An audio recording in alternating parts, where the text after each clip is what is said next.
2005 সালে বাংলাদেশে একটা প্রাইভেট টেলিভিশন চ্যানেলে আমি যখন নিউজ প্রেজেন্টেশন শুরু করলাম, সেই সময় প্রথম 1-2 মাস যেটা হতো, ক্যামেরা যখন অন করা হতো, আমি মানে ভেতরে আমার হঠাৎ করে মনে হতো যে এখন বাংলাদেশ সহ সারা পৃথিবীর বাঙালি কমিউনিটি আমাকে দেখছে।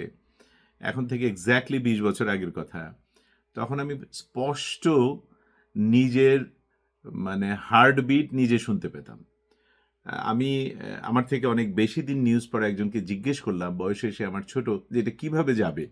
তো সে বলল, "জিয়া ভাই, এটা অটোমেটিক্যালি একসময় চলে যাবে।"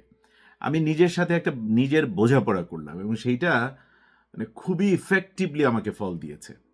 সেই ট্রিকটা আপনাদের সাথে ব্যবহার করতে চাই, যে এটা পাবলিক স্পিকিং এর ক্ষেত্রে আপনার স্টেজ ফিয়ার দূর করবে ইনশাআল্লাহ।